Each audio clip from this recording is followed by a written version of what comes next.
작년 이맘때에 비하면 지금은 코로나 바이러스 감염자 수가 매일 한 20배 정도 늘었습니다. 대략 보니까 작년에 한 500명 나오니까 500명이나 나왔대 그랬는데 지금은 아까 확인해 보니까 3일째 10,000명을 넘었더라고요. 10,000명을 넘었어요. 예. 그런데 코로나 바이러스에 대한 두려움은 예년만 못한 것 같아요. 여러 가지 이유가 있겠습니다만 그래도 여전히 코로나 바이러스를 꺼려하고 조심스러워하긴 합니다만 조금 두려움은 덜한 것 같기는 합니다. 그런데 이 같은 코로나 바이러스라고 하는 광범위한 전염병을 팬데믹이라고 하는데, 이런 코로나 바이러스 팬데믹이 끝나기도 전에 또 새로운 전염병이 올지도 모른다라고 얘기하는 사람이 있죠. 마이크로소프트 창업자 빌 게이츠라고 하는 분이 이전에 코로나 바이러스에 출연을 얘기했었는데 또 다음에 있을지도 모르겠다라고 얘기해서 더욱 사람들의 마음을 좀 불편하고 좀 불안하게 하는 마음을 주고 있습니다. 인지심리학자 김경일 교수는 그의 책 적정한 삶이라는 책에서 불안에 대해서 얘기합니다. 불안, 그것은 사람에게 가장 많다는 겁니다. 모든 생물들도 다 불안을 느끼지만 더 생각의 기능이 뛰어난 사람들이 가장 불안을 느끼는데요, 그분은 말하기를 심리학자란 사람들의 불안을 먹고 사는 사람이다 라고 말해요. 사람이 불안한 것 때문에 그걸 연구하고 밥숟갈 들어서 먹고 산다는 거죠. 그만큼 불안이라고 하는 것이 사람에게는 누구에게나 있을 뿐만 아니라 이 불안이라고 하는 것 피할 수도 없다라는 점이죠. 불안. 그래서 이 불안과 관련된 많은 연구를 한다는 거죠. 그가 말하길 불안이라고 하는 것은 모호하고 불확실한 상태에 대해서 느끼는 불편한 감정, 왠지 좀 불편해요. 불확실하고 모호한 거, 좀 또렷하게 알면 좋겠는데 뭔가 모르기 때문에 불편한, 그래서 불안을 느끼는 그런 경향인데, 그럼 이 불안이 다 나쁜 것이냐? 꼭 그렇지만은 않다고 얘기합니다. 오히려 불안이 있기 때문에 불안을 벗으려고 열심히 노력하고 애쓰고 수고하면서 많은 일의 성취도 할 수 있다는 겁니다.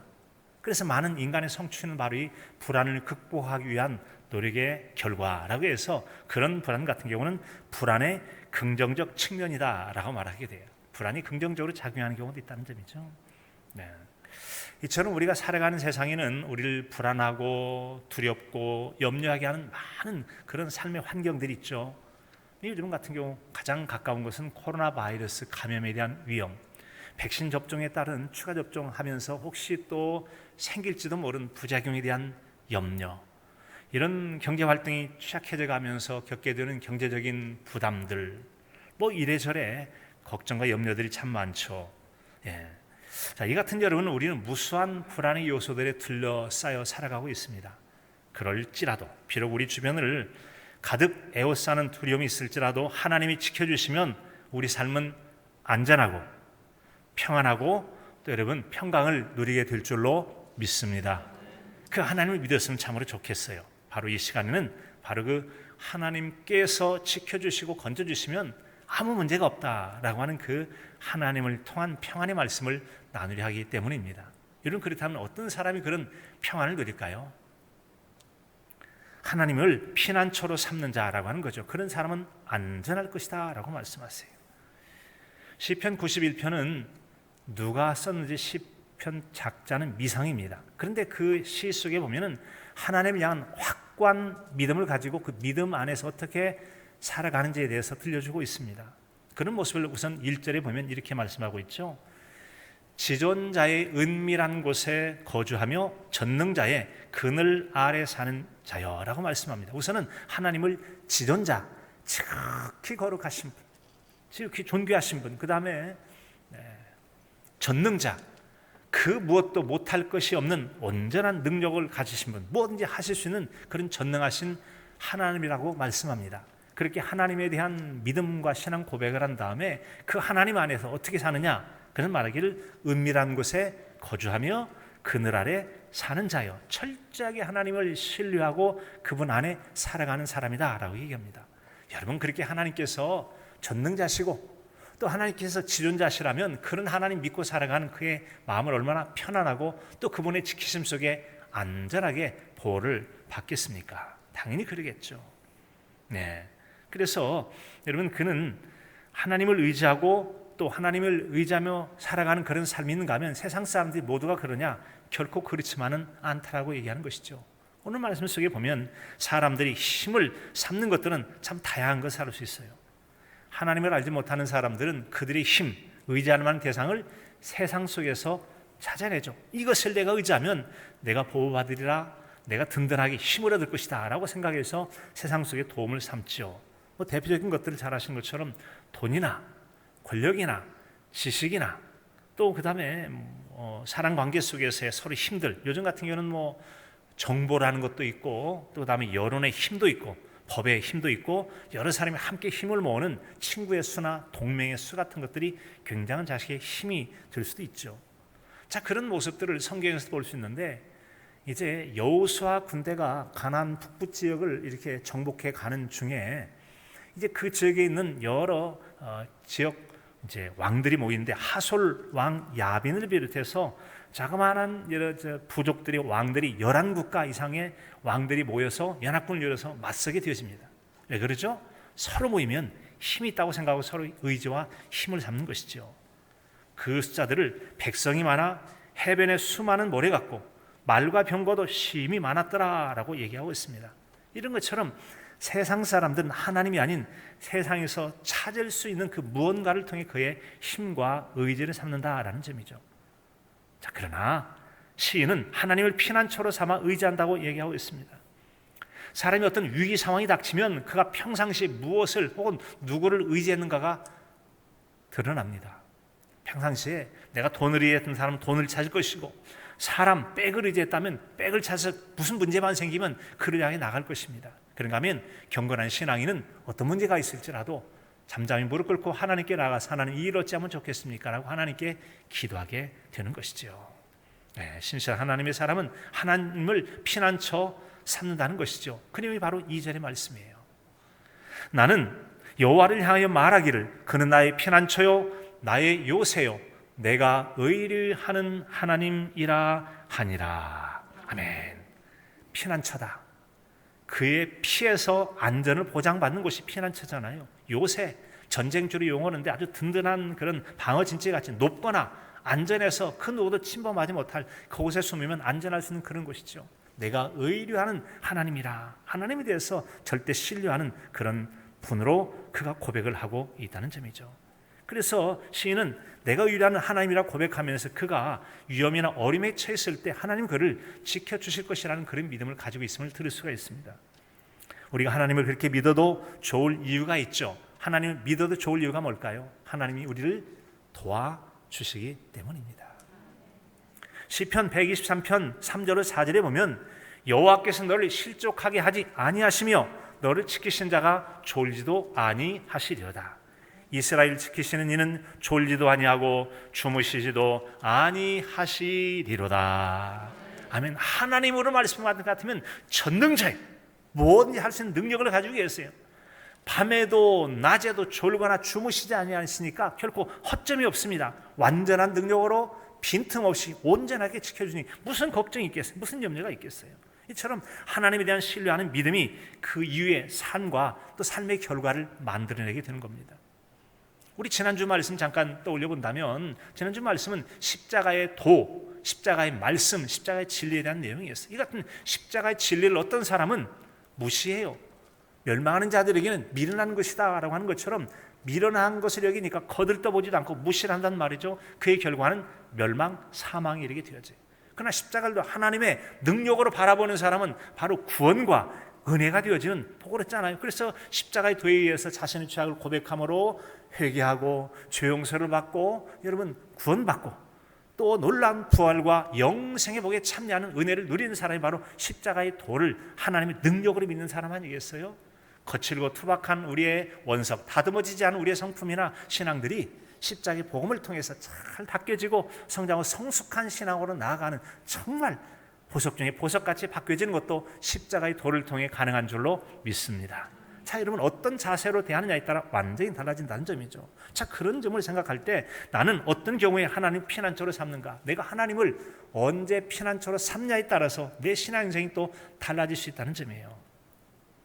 많은 경우에 사람들은 인간적인 방법으로 무언가를 해보다 안 되면 아이고 하나님 못 살겠어요, 좀 도와주세요. 인간적으로 해보다가 안 되면 하나님 찾는다. 그래도 하나님 찾는 걸 참 잘하긴 했는데 처음부터 찾았으면 얼마나 좋겠어요. 일의 크고 작음을 떠나서 평상시에 크고 작은 일들 하나님께 기도하며 하나님 일을 어찌하면 좋겠습니까? 늘 묻고 행하긴다면 하나님은 일이 작아서가 아니라 경건하다면 언제라도 그를 도우시고 인도해 주실 줄로 믿습니다. 그런 사람 하나님 지켜주세요. 오늘 말씀 아래 10절에 보면 화가 내게 미치지 못하리니 재앙이 내 장막에 가까이 오지 못하리니, 누군가 인간적인 피해를 주는 걸 화라고 하고 재앙 정도는 신적인 그런 권유로 행하는 것들이 있는데 그것이 화든지 그것이 재앙이든지 하나님이 지켜주신 우리에게 미치지 못하고 피해를 주지 못하도록 하나님께서 보호해 주실 줄로 믿습니다. 그래서 우리를 지키시는 하나님을 절대 신뢰하는 분으로 믿고 살면서 하나님의 돌보심 가운데 평안의 삶을 누리는 저와 여러분의 삶이 되시기를 간절함으로 축복합니다. 오늘 말씀 두 번째는 하나님은 신앙인이 겪는 어려움에서 건져주신다는 거죠. 하나님을 믿고 살아가는 사람, 그가 어떤 상황 속에 어려움에 당할 수도 있거든요. 그런 어려움 속에서 그를 건져주시는 하나님으로 그에게 나타나신다는 점이죠. 이처럼 하나님은 그분을 신뢰하며 의지하는 사람을 위험과 두려움에서 지켜주시고 돌봐주시고 또한 위기 상황 속에서는 건져주심을 말씀해 주고 있습니다. 하나님이 그런 분인 줄 알기에 하나님을 절대 신뢰하고 또 그런 사람을, 그렇게 하나님을 믿는 사람이 복된 사람이라고 할 수 있는 것이죠. 자, 그런데 이처럼 하나님이 신뢰하고 살면 얼마나 좋겠습니까만은 모든 사람이 그러느냐? 그렇지 않습니다. 안 믿는 사람 말할 것도 없고 심지어는 믿는 사람들 중에도 하나님을 온전히 믿기보다는 아직도 인간적인 세속의 방법들을 통해서 인간적 방법으로 뭔가를 해보려고 한다는 점이죠. 자, 그래서 사람들 무언가를 힘을 삼는 이유가 있는데 경건한 기독교 신앙인 이외에는 각각 다른 그런 신뢰하는 신앙의 대상, 즉 종교를 가지고 있다면 종교의 절대자이게, 아니면 여러분 또 그 다음에 신앙 없는 비종교이거나 신앙이 깊지 않은 사람이라면 자연스럽게 앞에서 말씀드렸던 무엇을 힘을 삼느냐, 재물을 힘을 삼고 권력을 힘을 삼고 언론의 힘을 삼고 법을 힘을 삼고 여러 사람이 함께 해주는 여론의 힘을 삼기도 하는 그런 것들이 힘 삼는 경우가 많이 있기도 합니다. 실제로 그것이 도움이 되기도 하잖아요. 뭐 돈을 예를 든다면 돈이 없는 사람은 병원에 갈지 못하지만 돈이 있으면 자 검진도 하게 되고 또 그 다음에 어려움이 있으면 수술도 하게 되는데 어쩌면 돈 때문에 수술할 수 있었고 그래서 죽을 생명을 살았다면 돈이 내 생명을 살렸고 지켜줬다고 고백할 수도 있을 것입니다. 또 어떤 경우는 아무리 노력해도 우리 말이 통하지 않는데 힘 있는 사람이 한번 딱 말해주면, 세상 말로 빽이 좀 있으면 내가 힘쓰고 용서도 안 되는데 말 한마디니까 수술 다 풀리니 역시 세상은 빽이 있어야 되니까 빽, 그렇게 여러분 빽을 쓰는 사람도 있잖아요. 개인적으로 자기 입장에서 볼 때는 분명히 이런 것들이 자신에게 도움이 되기도 합니다. 그런데 때로는 그 도움 가운데 독이 들어있어요. 독이 들어있기도 해요. 엊그제 여러분 전직 한 국회의원이 자기 딸 대기업의 취업 문제로 청탁인데 부정 청탁 문제로 유죄를 받았잖아요. 유죄를 받았어요. 어떤 장관과 어떤 교수는 자기 딸의 여러분 진학 문제를 부모 찬스를 쓰다가 부모 찬스 너무나 부정적인 전부 다 거짓이다라고 들통나서 지금 뭐 대학교도 문제가 되고 대학원도 문제가 되고 의사도 잘릴지 몰라. 이 두 부부는 지금 다 유죄가 두 부부는 좀 아주 어렵게 됐고 자녀도 지금 어려울 수 있는 그런 상황에 놓여 있지 않습니까? 그러나 신앙인은 그들과 다른 삶을 살아가잖아요. 시인은 하나님이 위험에서 건지실 것을 믿었습니다. 우리도 하나님께서 건져주실 것을 믿고 하나님께 의지해야 될 줄로 믿습니다. 시편 121편 1절에 보면은 내가 산을 향하여 눈을 들리라. 나의 도움이 어디서 올꼬? 나의 도움이 천지를 지으신 여호와에게서로다. 내 도움은 세상 속에서 얻을 수 있지만 진짜 도움은 하나님께로부터 와. 나는 하나님 그분을 바라봐라고 얘기하는 겁니다. 이 시는 역시 여러분 작자미 이상이 누군지는 모르지만 하나님이 진정한 도움이 되는 분으로 믿고 그분을 의지해서 건짐을 받는다는 것이 그 고백인데 바로 오늘 말씀 내용과 유사하지 않습니까? 오늘 말씀 3절에도 보면 이는 그가 너를 새 사냥꾼의 올무에서와 심한 전염병에서 건지실 것임이로다. 사실 여러분 새 사냥꾼의 올무 있잖아요. 그런가 하면 심한 전염병, 이것은 그 대상에게는 치명적인 위험이 있어요.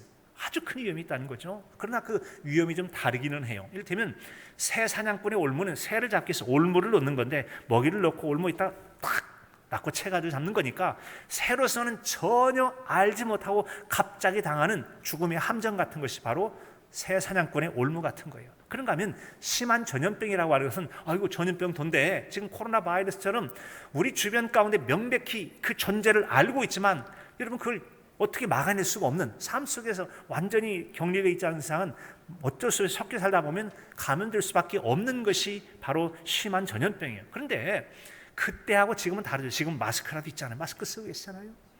또 백신도 맞기도 했잖아요. 치료약도 있잖아요. 그리고 지금 의술이 발달해서 많은 경우에 감염이 닿을 적절한 치료를 받으면 많은 경우에 대부분 건강 회생을 해요. 그 당시는 의술이 지금처럼 발달했거나 약이 있거나 마스크 같은 거 없을 경우라면 거의 이런 전염병에 걸리면 이제 나 죽었다 할 정도로 치사율이 아주 높았던 때라면 얼마나 여러분 두렵고도 그것이 두려움이 컸겠습니까? 두려움과 공포가 크고도 강했을 것이라는 거죠. 그런 상황일지라도 하나님은 자신을 신뢰하는 사람이 그 위험에 빠지지 않도록 지켜주시고 보호해 주신다라는 믿음을 가지고 하나님을 신뢰하는 것이 굳건한 믿음일 줄로 믿습니다. 그런 믿음 간자를 하나님 지켜주실 줄로 믿습니다. 그런 사람의 이야기가 사도행전에 나와 있거든요. 바울 사도예요. 사도행전 23장 12절 이하에 보면은 유대인들이 당을 지어서 이제 바울 사도를 잡아 죽이기 전까지는 내가 먹지도 않고 마시지도 않겠다라고 작정한 사람이 40명이 나왔어요. 40명. 그 사람도 아주 굶어 죽었는지 모르겠는데 40명이 나와서 우리 먹지도 마시지도 않을 거야. 대제사장과 장로들에게 찾아갑니다. 저기 공유와 천부장에게 요청을 해서 그 바울 사도 그를 데려와 가지고 우리가 좀 물어볼 게 있다고 해서 좀 오라고 하세요. 중간에 앞서는 중간에 죽여버리겠다는, 살해하겠다는 거예요. 거짓으로 꾸며 가지고 죽이겠다라고 하는 그런 작전이었어요. 이건 완전히 바울 사도로서는 아무것도 모르고 마치 그 존재를 모르고 갑자기 당하는 사냥꾼의 올무, 새를 잡기 위한 올무와 같은 그런 존재예요. 그런데 하나님 또 건져주시잖아요. 그의 생질, 조카죠. 조카를 통해 주변에 웅성웅성하는 얘기 들어보니까 바울 사도 죽여버리기로 했대. 그래서 그것을 자기 삼촌뻘 되는 바울 사도에게 알립니다. 영내에 알리니까 또 바울 사도는 백부장에게 부탁을 하죠. 어이 백부장, 이 젊은이를 좀 천부장을 좀 만나게 해주게. 총 지휘자죠. 그래서 그 만나서 자기를 죽이려고 한다는 소식을 듣고 그곳에서 다른 곳으로 옮겨서 그들이 죽이려는 계획이 무효가 돼버려요. 그래서 아무것도 모르고 당할 뻔했던 데서 벗어나주게 한 것, 사냥꾼의 새 올무에서 벗어나게 하듯 고쳐주셨어요. 그러면 안 것 같이 심한 전염병 같은 상황 속에 건져주셨느냐? 그게 또 나와요. 사도행전 여러분 또 이제 27장에 가면 또 그런 내용이 나오게 됩니다. 이번에는 바울 사도가 황제에게 나 호소합니다 라고 해서 그를 죄수처럼 해서 로마로 압송해 가는 과정 속에서 지중해를 가는 아데라 무떼노라는 배를 타고 갑니다. 그런데 이 아데라 무떼로 배를 타고 가는데 선장과 선주 백부장은 가자. 바울 사도는 기도하는 중에 이게 좀 별로 낌새가 안 좋아요. 가지 맙시다. 죄수 주제 우리 간다. 별 문제 없잖아. 잘만 간다. 잘만 가. 그런데 며칠 안 가서 유라굴로라고 하는 광풍을 만나게 돼요. 광풍 만나서 그 상선도 들고 죄수도 가지고 276명의 사람이 타 있는데 제법 큰 배였겠죠. 그런데 거기에 있던 물건, 비싸게 물건을 무역해서 하려는 것 다 던지고 먹을 것도 다 던져버리고, 왜? 배가 안 가라앉게 하려면 어쨌든 다 버리자 다 버렸어요. 그것도 모자라서 나중에 배가 깨져버리고 파산하게 되잖아요. 그래서 이제 다 죽을 상황이 됐는데 다행스럽게도 이제 이게 모래톱 가까운 데서 했을 때 군인들이 얘기합니다. 백부장이 이야기해. 백부장님, 다 이거 주인 죽여버립시다. 이거 도망갔다가는 우리가 징벌 당하니까 다 죽여버리자고. 그럴 때 백부장이 얘기하죠. 바울 사도를 살리고자 하여 그들을 설득해서 아무도 못 죽이게 만듭니다. 그리고 먼저 내려가서 준비하고 모두 죄수 다 끌고 가면 되니까 죽일 필요 없다. 여러분, 알고도 당할 뻔했어요. 죽이려고 하는 계획을 알고도 당하는데 이런 위기 속에서 하나님께서 백부장을 통해 건져 주신 줄로 믿습니다. 여러분, 그렇습니다.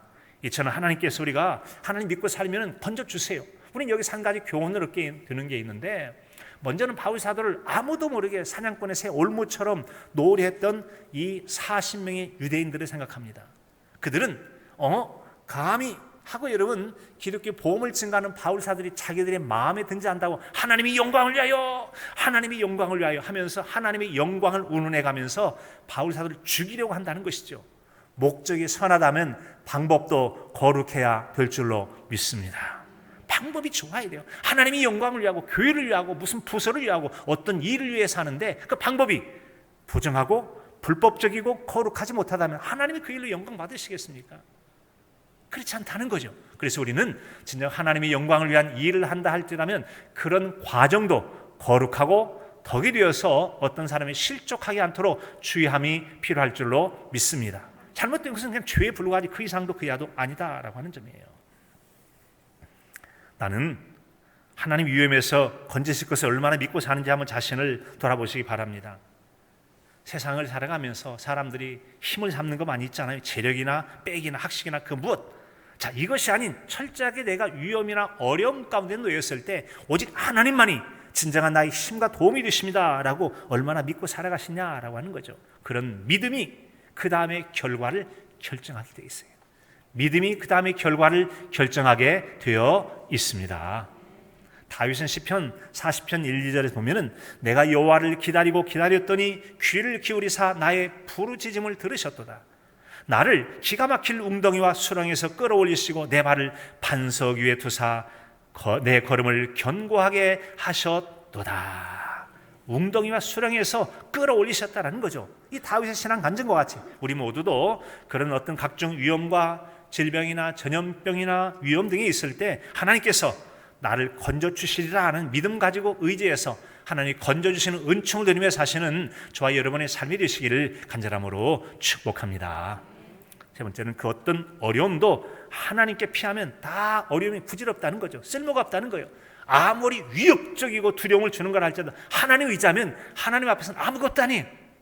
별것도 아니고 그렇게 하나님 지켜주시니 걱정할 필요가 없다는 거죠. 요즘 대통령 선거가 다가오면서 여당 야당 가릴 것 없이 서로 뭐가 문제라고 상대방의 약점을 공격해서 그 발목을 한번 잡아보고 지지율을 떨어뜨리고 상대적으로 내 지지율을 높이려고 애를 쓰고 있습니다. 도지사 출신도 소용이 없고 전 검찰총장에도 소용이 없고 그 뭣도 소용이 없어요. 서로 문제를 지적하고 약점을 지적해서 공격을 하게 되는데 전 검찰총장도 남이 공격하는 약점을 막을 수 있는 힘이 없나 봐요. 도지사가 돼도 자신의 약점을 들춰내는 걸 막을 수가 없는가 봐요. 전직 대통령도 막아내지 못한 거 알고 계시잖아요. 현직 대통령이라도 막아내지 못하고 전 한 대통령 같은 경우는 중간에 대통령을 그만둬야 되는 일도 있다는 말씀이에요. 우리가 가지고 믿고 의지하는 권력, 힘, 그 무엇도 우리의 두려움과 어려움 속에서 우리를 지켜낼 수 없다고 하는 것을 기억하실 수 있기 바랍니다. 결단 우리를 지켜주지 못해요.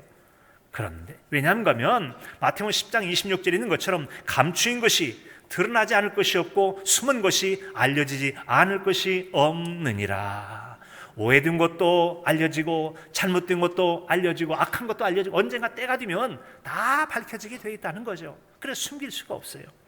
잘 모르는 것이 숨겨지는 것이 유익할 때가 있고 때는 숨겨진 것이 피해가 되는 경우도 있겠죠. 나쁜 일 행한 사람은 숨겨지면 그것이 자신을 지켜주는 것이 될지 모르지만 억울한 일 당한 사람은 밝혀져야 돼. 밝혀지면 억울함을 호소할 수 있기 때문에 보상받을 수 있기 때문에 오히려 잘 됐다 할 수 있을 거예요. 그런 의미에서 불의나 악을 행한 사람은 뭔가 숨겨지는 걸 좋아할 수도 있어요. 그러나 약자의 경우는 드러나는 경우가 도움이 되기도 하죠. 약한 사람들은 바로 이런 하나님께 도움을 의지하고 도움을 받게 됐을 때 진정한 힘을 얻고 보호를 받을 수 있다는 점이죠. 그런 점이 바로 4절 말씀이에요. 그가 너를 그의 기소로 덮으시리니 내가 그 날개 아래 피하리로다. 그의 진실함은 방패와 손방패가 되시나니. 하나님 그분의 기스로 날개로 덮어주시고 품어주시는데 그럴 때는 방패, 온몸을 가리는 커다란 방패가 있는가 하면 손방패, 싸움할 때 막고 화살을 막는 데 필요한 방패와 손방패로 하나님이 신실하게 우리를 지켜주실 것을 말씀하고 있습니다. 하나님께 피하면 지켜주실 것을 믿으시기 바랍니다.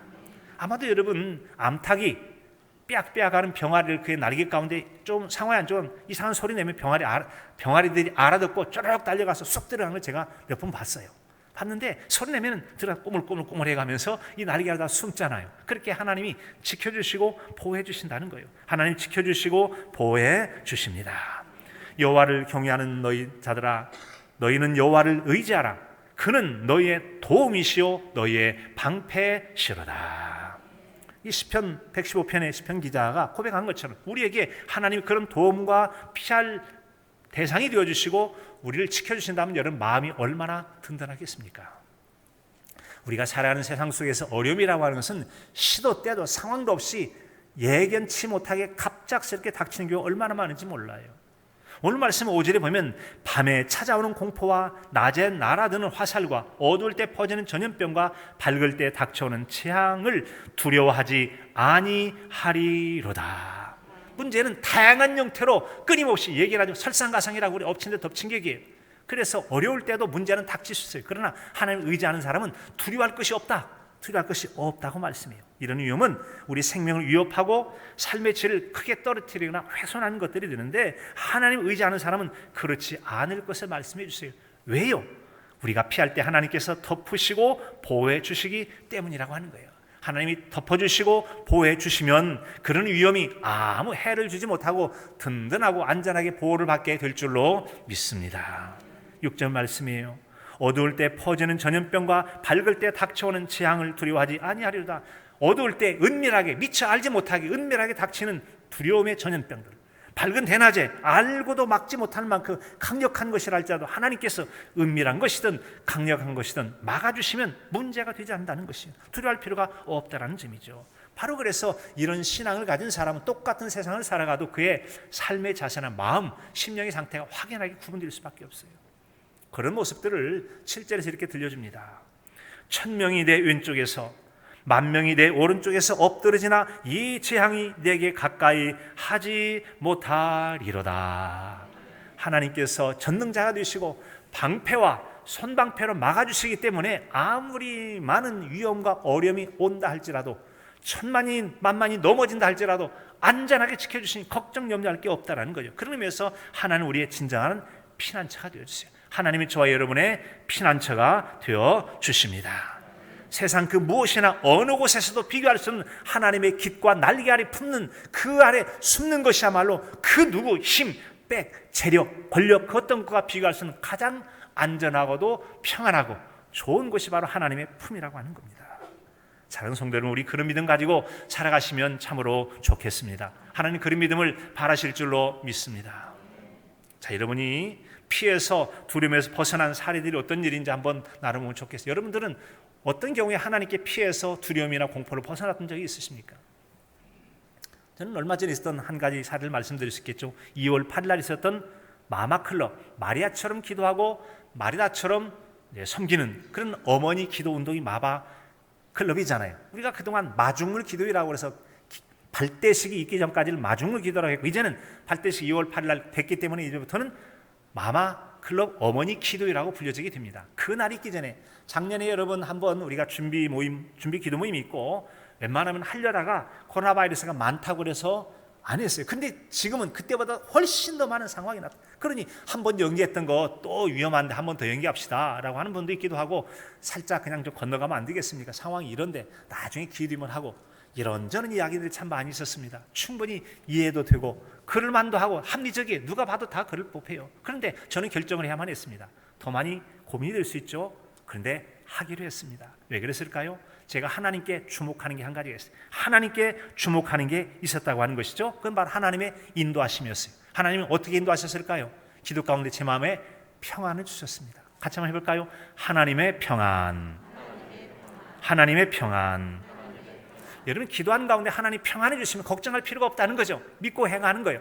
그리고 그 전날 코로나 바이러스 숫자를 발표하는 것이 다음 날이잖아요. 근데 그날 보니까 남원이 그 당시로서는 가장 많은 코로나 바이러스 발생을 했고요. 감염자가 있어. 그 다음에 그날 일을 다음 날 발표한 전국적으로 그날이 가장 코로나 바이러스가 많은 새로운 기록을 세우던 날이 바로 2월 8일이었다는 말씀이에요.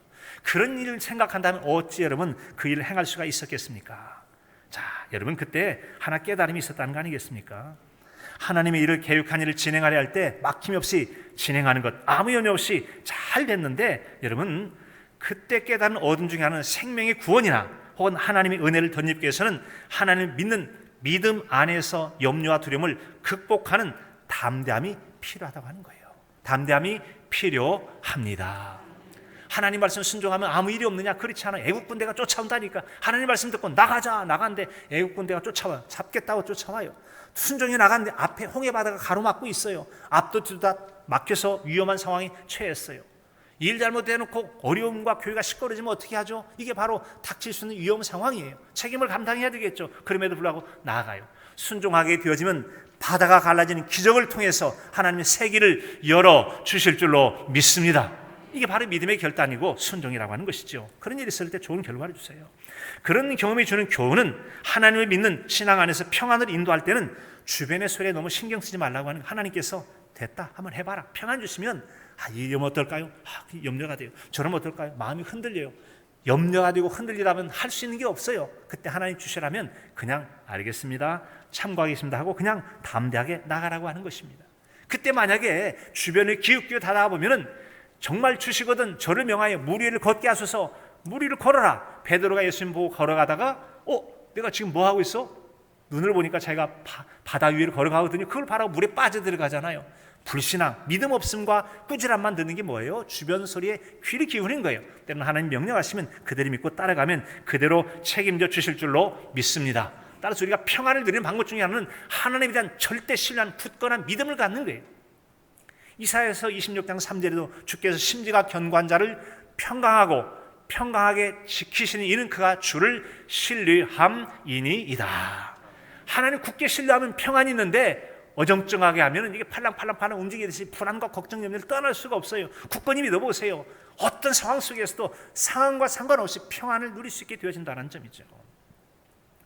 우리가 무엇을 주목하느냐에 따라서 우리는 주목하는 것에 관해서 생각에 빠져들고 영향을 받게 되어 있습니다. 그래서 우리는 눈, 귀, 생각을 잘 관리해야 됩니다. 내가 뭘 봤느냐, 무슨 소리를 들었느냐, 어떤 생각을 했느냐가 내 생각을 지배하게 되고 내 말과 삶에 영향을 주게 돼요. 좋은 말을 듣고 또 좋은 것을 보고 좋은 생각을 하면 좋은 생각 가운데 좋은 행동과 말하게 되지만, 나쁜 말 듣고 나쁜 것 보고 나쁜 것 생각하면 나쁜 쪽으로 생각해서 엉뚱하게 잘못된 길로 갈 수도 있는 거 아니겠습니까? 그래서 우리는 좋은 것을 보고 좋은 것을 말하고 좋은 것 생각하는 신앙을 살아가면 그게 복이 될 줄로 믿습니다. 그 예수님은 마태복음 13장 16절에 그러므로 너희 눈은 봄으로 너희 귀는 들음으로 복이 있다. 뭘 볼 것이냐, 뭘 들을 것이냐, 이게 중요해요. 또 우리는 생각의 지배도 마찬가지죠. 로마서 8장 6절 이하에 보면은 5절 6절 육신을 따른 자는 육신의 일을, 영을 따르는 자는 영의 일을 생각하느니 육신의 생각은 사망이요 영의 생각은 생명과 평안이니라. 자꾸 걱정, 염려, 불안에 빠진 것은 이 생각이 영적인 생각이 아니라 육적인 생각이라서 자꾸 인간적 생각에 빠지니까 불안과 걱정과 염려를 못 벗어나게 되는 거예요. 아직까지도 우리 교회가 코로나19 예배 중에 한 명도 전파된 적이 없습니다. 벌써 몇 년째잖아요. 수백 번의 예배를 드렸고 더러는 자신이 아직 코로나 바이러스에 감염된 줄 모르고 예배를 갔던 분이 몇 분 있었어요. 그런데 지금까지 조사하고 검사해 본 결과 한 사람도 전염된 적이 없었어요. 웬만하면 아무 일 없을 줄 알고 앞으로도 계속 잘 나오시고, 혹시 영상으로 예배드리는 분이 있다면 예배자는 나오셔서 함께 예배 드리는 은혜가 있기를 진심으로 축복합니다. 한번 신뢰해 보자고 하는 거죠. 그런 하나님을 신뢰하면 지켜주실 것이라는 신앙 고백을 담은 찬양, 하나님은 너를 지키시는 자를 찬양해 보려고 합니다. 우리는 혹시 공포, 혹시라고 하는 이 불안감과 공포가 주는 해악을 잘 알고 있죠. 혹시 걸리면 어쩌? 그렇게 하면 무슨 일을 하겠어요. 그러나 지금까지 별일 없었던 것처럼 지켜주는 하나님이 앞으로 지켜주실 거야, 그런 믿음 가지고 가면 앞으로도 별일이 없을 것입니다. 한번 하나님을 의지하는 믿음, 지켜주실 것을 소망하는 찬양을 드려보겠습니다.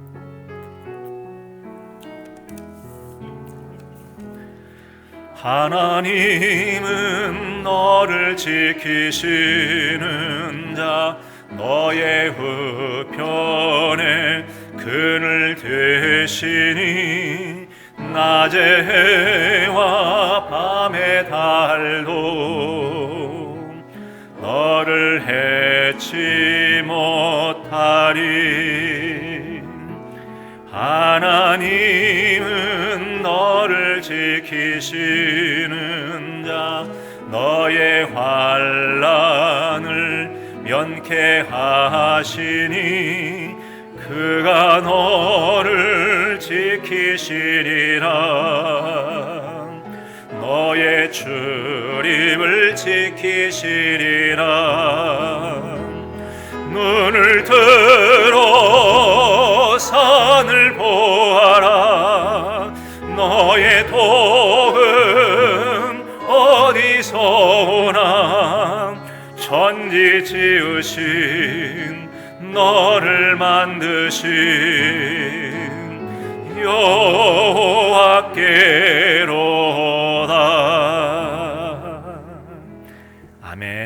우리의 힘과 지킴은 하나님께로부터 오는 줄로 믿습니다. 사랑하는 성도 여러분, 코로나19로부터 시작해서 우리를 불안과 걱정과 염려로 빠뜨리는 게 얼마나 많아요. 건강의 문제, 물질의 문제, 여러 삶의 다양한 문제들 얼마나 두렵게 합니까? 그럴지라도 하나님 의지하면 하나님 우리에게 큰 위로와 힘이 되어주시고 붙들어주시고 지켜주시고 건져주실 줄로 믿습니다. 그 믿음 안에 평안을 누리라고 하는 거예요. 예수님께서도 요한복음 14장 27절에 말씀하셨잖아요. 평안을 너희에게 끼치노니 곧 나의 평안을 너희에게 주노라. 내가 너희에게 주는 것은 세상이 주는 것과 같지 아니하니라. 너희는 마음에 근심하지도 말고 두려워하지도 말라. 평안을 좀 누려보시라는 겁니다. 하나님께서 그분의 넓은 품으로 우리를 안아주실 것을 믿는 믿음을 가지고 하나님 믿고 그분이 지켜주시면 안전하리라는 믿음 가지고 그분의 깃과 난리 아래 자신을 의지하고 품어주신 은혜 가운데 불안과 걱정, 염려, 두려움 많은 이때 참된 평안과 안식을 누리며 사시는 복 있는 저와 여러분의 신앙의 삶이 되실 수 있기를 간절함으로 축복합니다. 하나님